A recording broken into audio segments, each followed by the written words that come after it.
All right, all you Loki lovers out there, we're going to stop this right off the bat. We're going full-on spoilers in this one. We're going to keep it nice and sweet and simple. We're going to tell you all the things we think, some of the things we think were going to happen from this point moving on forward. And we're also going to be talking about some things that we thought were a little odd about this episode. Of course, we're talking about the Loki's Disney Plus series, episode 2. Some would say the mid-season finale twist of a one-episode so far show. This show is coming out the gate, ready to play. And I'm all for it. Jackson, are you all for it? I'm literally the most for it of anyone. Fantastic. Ever. So if you have not seen Loki episode 2 or you do not want it spoiled, go watch it, then come back and listen to this review. For those of you loyal listeners who have already done so, let's jump right into it. Now, Loki has almost immediately just become accustomed to TVA. He's already wearing a suit. He's sitting at his desk. He's doing homework. Some homework. Not all of it. He did a little bit, not too much. Not too much homework. We now know that Miss Minutes is both sentient and not sentient because she's just talking to Loki. Yeah, I didn't think that we'd see her past episode 1. No. I guess. Hopefully she's like a Stan Lee cameo and she's just in every episode.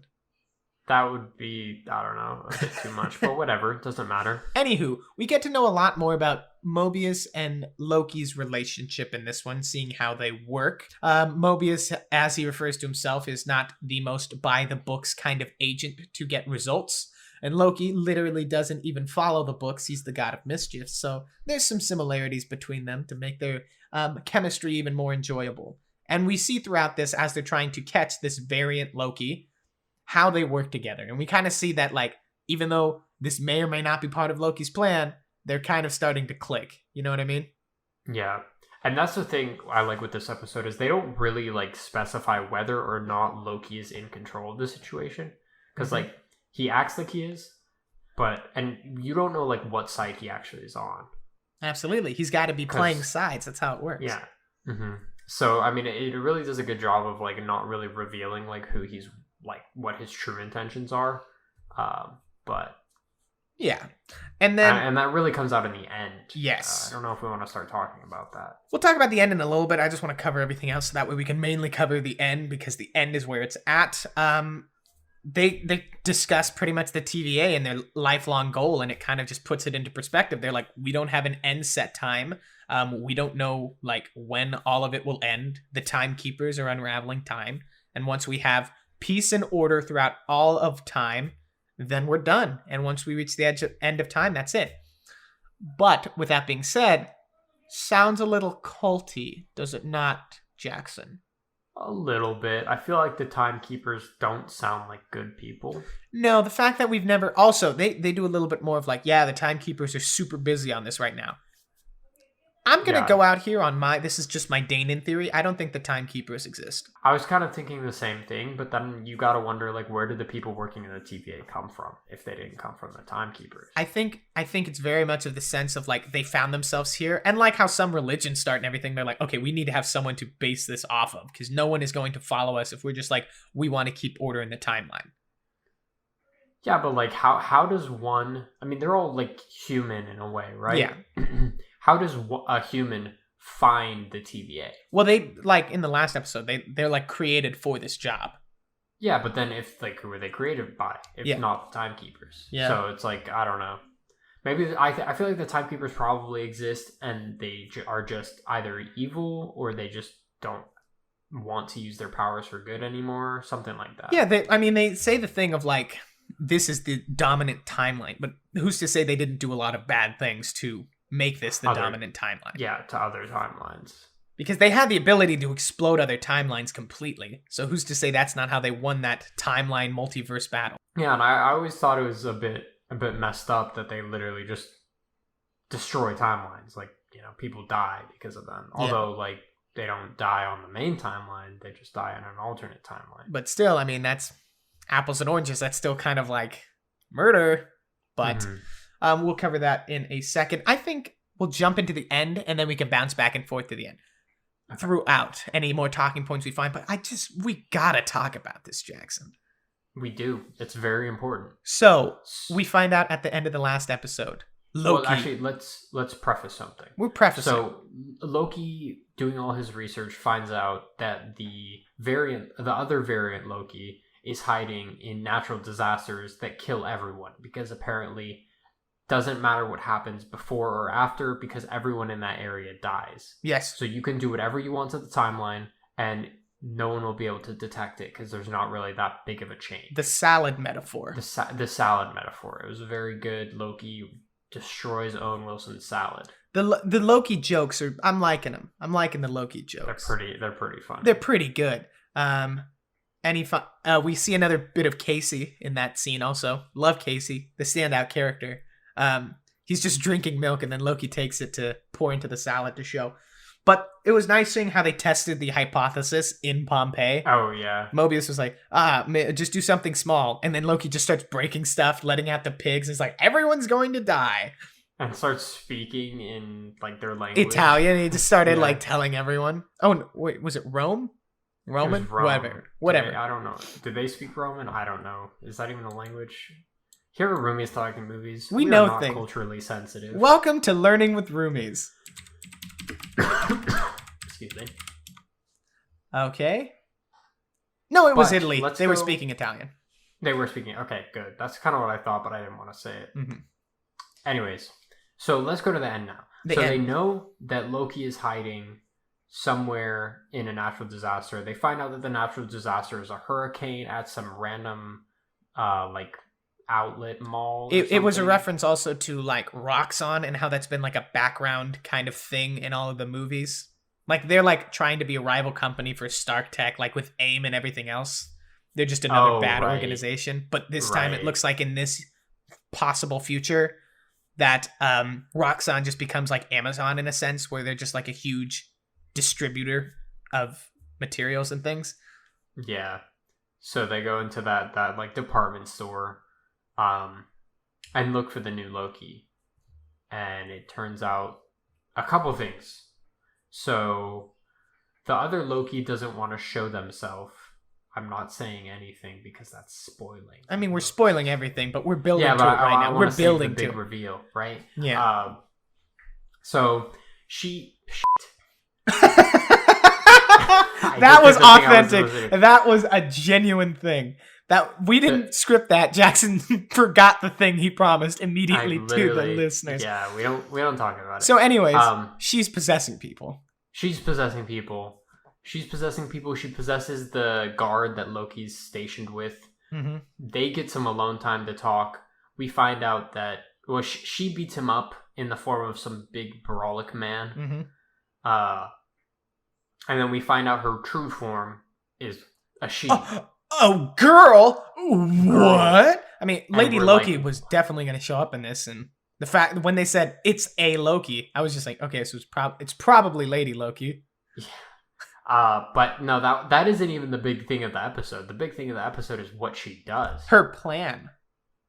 She detonates like so many of those those time bombs. Yeah, the time bombs that destroy timelines, right? And what she does before they go off is she puts them in all these different places. In space and time. In space and time, causing a ton of branches off the sacred timeline. We thought WandaVision was going to be what caused the multiverse to break. It was Lady Loki, apparently. Yeah, and then the worst... I mean, not even the worst part. So during this whole fight between Loki and Lady Loki, you're like, okay, where do his allegiances lie? Is he trying to help the TVA with all this, or is he trying to get on Lady Loki's good side? And then at the end of the episode, when Lady Loki leaves through the time portal, Loki follows her. And Mobius goes like, dang it. But we don't know if he followed Lady Loki to try and, be the good guy and defeat her. Yeah. Or if he did it to betray the TVA, which I feel like it's probably going to be the first one. Yeah, I think even if it's like the TVA, he's still like loyal to Mobius and things like that. Yeah. But I actually think him seeing his own death made him realize, wait, I actually want to do something good. Yeah. And we see this again in the theme that was brought up last week, because he was like, the judges said, like, you have no... This isn't your story. You don't have a purpose outside of making other people better. And then in this one, when he's like, why do you want to... Why is this Loki trying to do anything? I'm the best Loki. And then Lady Loki goes, this isn't about you. So I think this is going to be a humbling event for Loki. maybe episode 3 or 4, we're going to find out that Loki's going to realize that he's not the main character in the overall MCU. So he'll try to do the best he can. That would be something I'd like to see. Yeah, I'd like to see an anti-hero to hero Loki, like we saw within the first 10 years of Marvel, but do it within one season. Exactly. Well, we got 4 more episodes. It can happen. 4 more episodes, baby. And, I mean, this is progressing, chef's kiss, beautifully. I like it. I actually really like this series. I think I like it better than WandaVision and Falcon and the Winter Soldier. Because WandaVision, you're in it for the long haul. You got to slowly unravel the mystery. Falcon and the Winter Soldier, you're like, okay, let's just get to the part where Falcon is now Captain America again. But with this one, it's fun. You're like, what the fuck is happening? Yeah. Like, anything can happen in this show. Because we know, like, they were like, oh, we don't know if this is going to tie into the multiverse. This doesn't tie into the multiverse saga. This starts it. There's no other way around it. Like, this is going to get Doctor Strange's attention. This will also become worse because Wanda's trying to get her kids. Like, this created so much more chaos. Thank God. Thank God. I was sick of everything being happy and nice. Me too. I do want to touch on one other thing. I recently just rewatched Doctor Strange.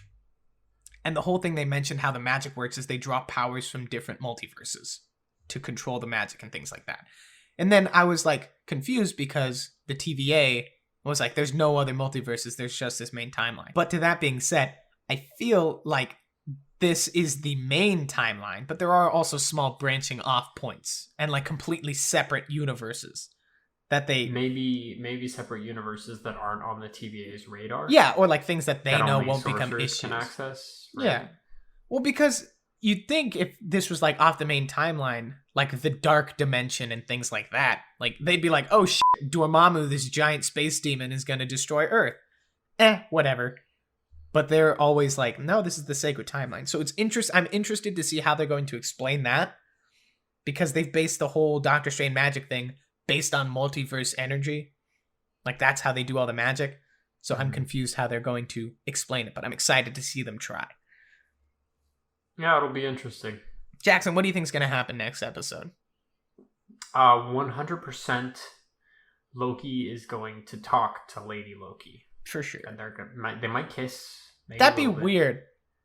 I mean, that's like kissing a version of yourself. Technically, I think I saw something that she's not actually like Loki. No, that was a great thing. Thank you so much for bringing that up, because I was going to forget about that and not talk about it this episode. Jackson, you're a genius. Continue. I know what you're talking about. Yeah, I don't think she's actually Loki. She is a frost giant by the last name of Laufey son or something. Laufey daughter. Yeah, so she's like a daughter. She's not Loki. She's an ice giant daughter, probably his sister.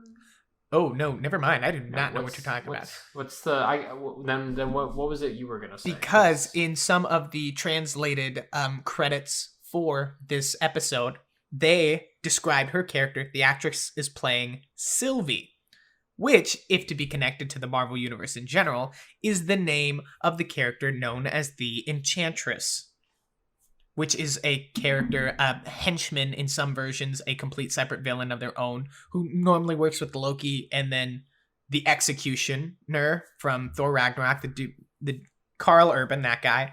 But this could be the way of bringing that in. And all it would just be is like, oh, this is a version of Loki who enchants people instead of does other magic. Because that's what she does. She was enchanting other people and controlling them, like Enchantress. Gotcha. And that yeah, might be I saw a different theory. So, I mean, but I feel like that probably makes a lot more sense. But the fact that they're calling her Loki makes it weird to me. Wait, that might be the twist.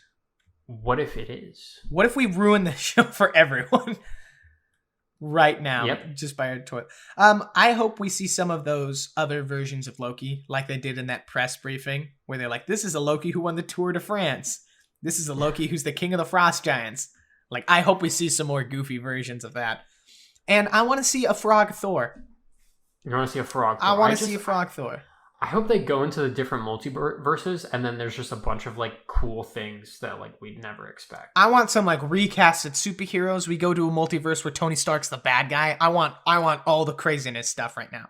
And I feel like this is going to be a taster of how Doctor Strange and the Multiverse of Madness is going to be, because I feel like that whole movie is just going to be bouncing around to different places.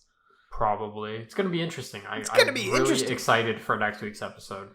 And before we end, I forgot to mention Camden is sick, and that's why he wasn't here this episode. Probably should have started with that, but it's here now. Hey there. Welcome to Camden's Corner. So, you missed me. I'm not sick anymore. Here I am. Loki episode 3. Here's my 1-minute review. This show's pretty good. I'm going to say it right now. This show's pretty darn good. So, I'm sure Danan and Jackson have already talked about everything plot-wise about the Loki episode 3 show. But I just wanted to say, this show's pretty good. As the YouTube gods and the YouTube algorithm always command us to, don't forget to like, comment, and subscribe. Leave what you thought about the episode yourself down here. Any possible theories you have for this episode, go ahead and leave them down. We'll bring them up in the next episode. We are so happy to be here doing this with you, and we will see you all next week for the next review of Loki, as well as we're probably going to hit off another section of a few Bad Batch episodes. The past few have been pretty juicy, so expect that one from me and Camden. Don't forget, if you haven't already, Jackson, don't you just wish there was a podcast that was filled with the latest movie news and reviews? I do, honestly. Why isn't there? You better switch that perspective, because Roomies Talkin Movies, our podcast, comes out every week, most of the time on Wednesdays, where we review the latest movie news and reviews. And this episode that we're just finishing up, if it's not out already, is going to be about Luca. If you like that, go ahead and listen back. We have almost 40 episodes, maybe just 40 episodes for you to go back and listen to. All great, all of them good. Some of them, the audio quality is not the best, but we're working with what we got here. But with that being said, we love you, we thank you so much, and we'll see you all next time. Take care.